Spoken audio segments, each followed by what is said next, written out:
मैं डायाभाई वाडू, मैं गुजरात के डांग जिले में रहता हूँ। और मैं कुकणा हूँ और कुकणा की मौखिक परंपरा का जो साहित्य है उसके संपादन का थोड़ा काम करता हूँ। उसमें कंसरी की कथा है, जन्म और मरण के वक्त से कथाएं हैं। राय भाई, आप आह्वा में रहते हैं? हाँ, मैं आह्वा में। और एक्चुअली आप स्टेट बैंक ऑफ इंडिया में आपने बहुत साल से नौकरी की है। हाँ। और 93 से आप ये काम करने लगे। हाँ। तो 93 से 20 साल में क्या क्या देखा है आपने होते हुए?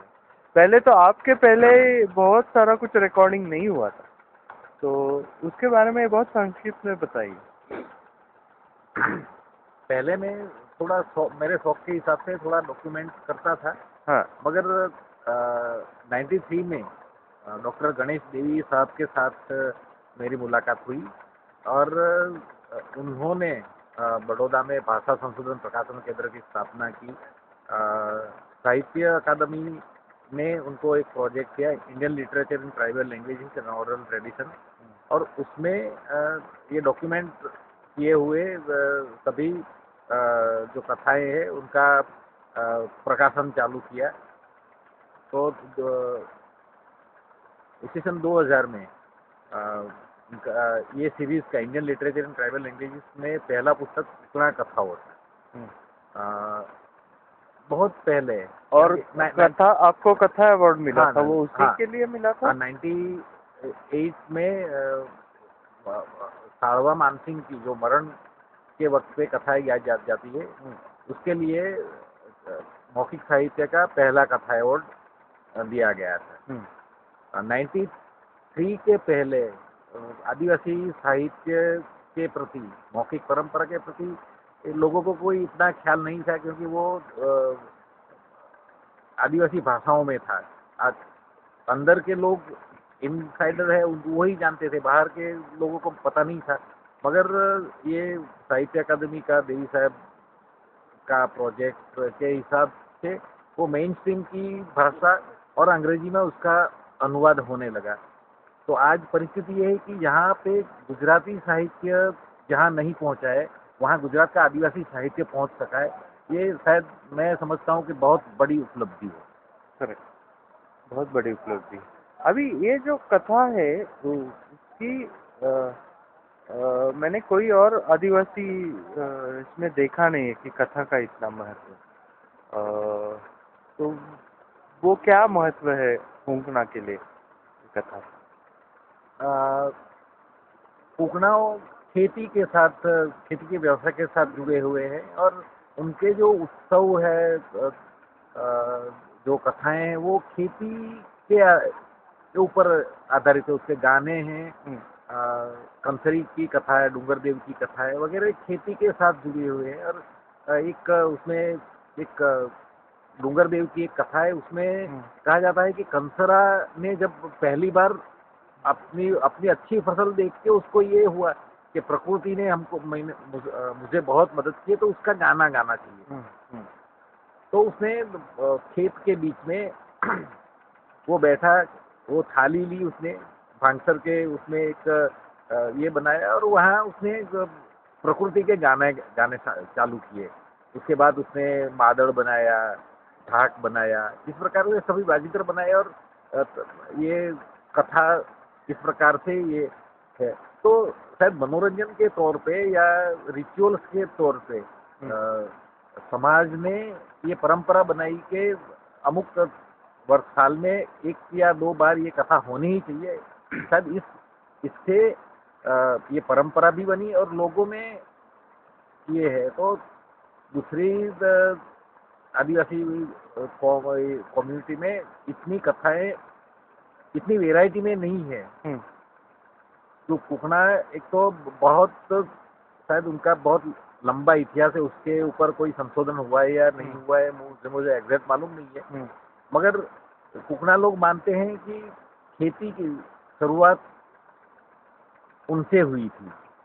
तो शायद उनके पीछे बहुत लंबे अरसे का अनुभव हो, लंबे अरसे का शायद ज्ञान हो, तो ये उससे एक कथाओं का उसके साथ शायद संबंध हो सकता है, क्योंकि लंबे इतिहास ये।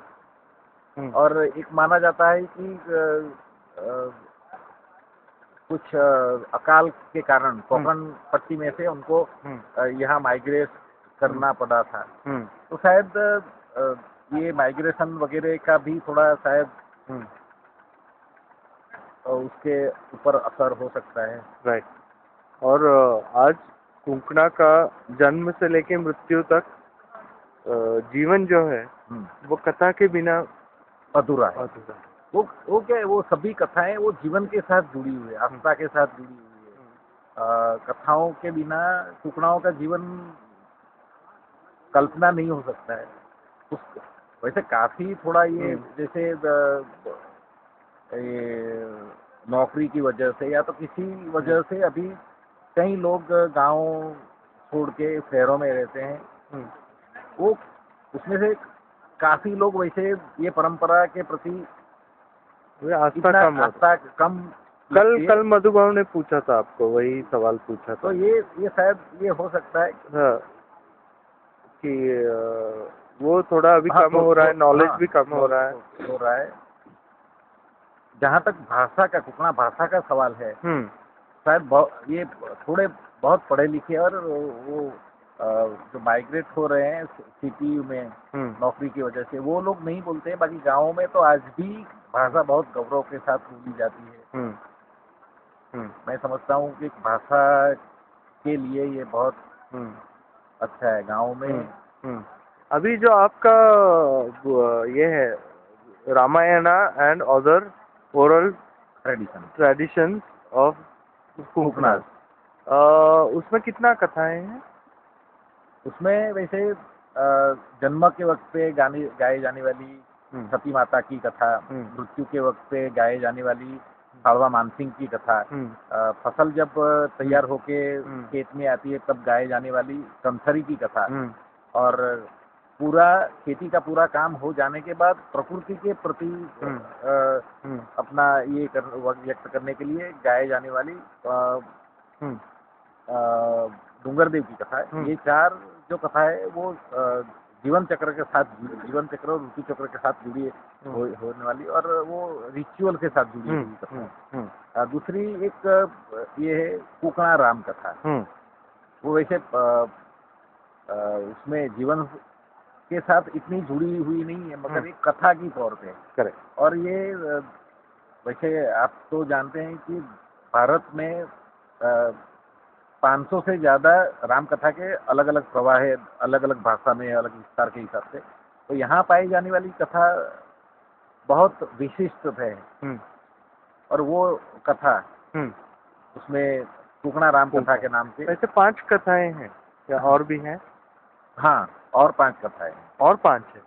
कौन सी? नहीं, ये 4 आपके जीवन से जुड़ी हुई, और एक राम कथा और कुछ है उसमें और कथा। ये 5 कथाएं हैं, लेकिन ये 5 कथाएं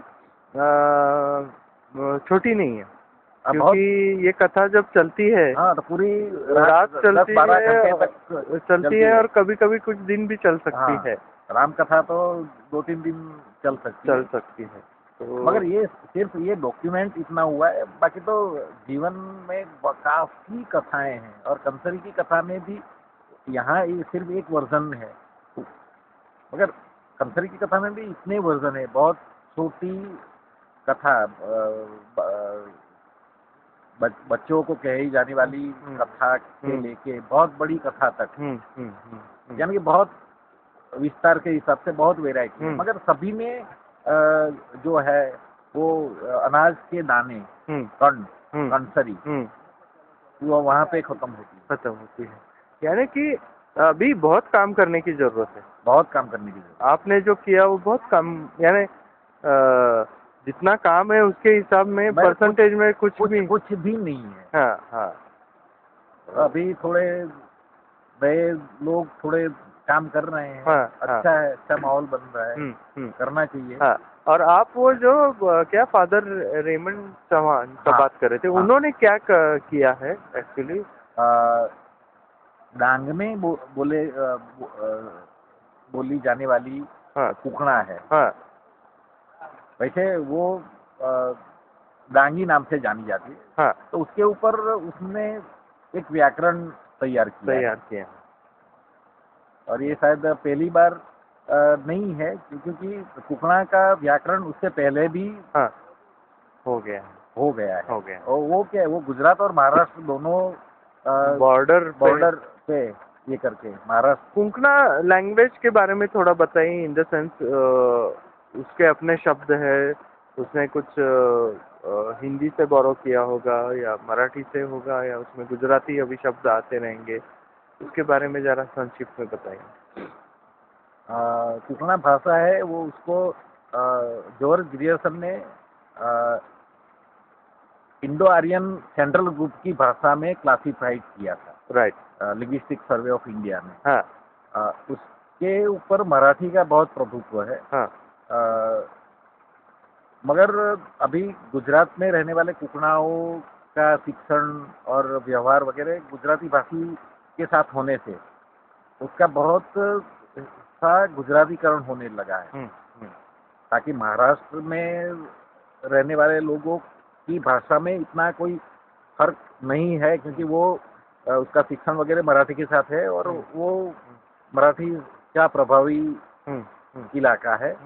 तो दोनों राज्यों की कुकड़ा भाषा में काफी अंतर है। उसमें जो शब्द जो है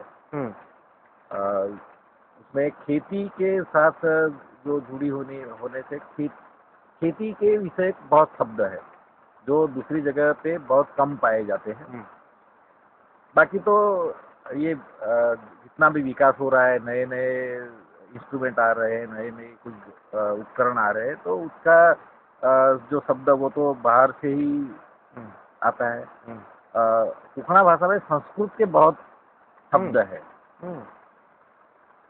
और अच्छा। कई शब्द है जो गुजराती और मराठी में उसका अपभ्रंश होकर दूसरा ही हुआ है। मगर कुकड़ा में मूल संस्कृत में जो शब्द है वही शब्द अच्छा है। अरे बाप रे, अच्छा, ये बहुत अजीब बात है, इसमें रिसर्च होना चाहिए।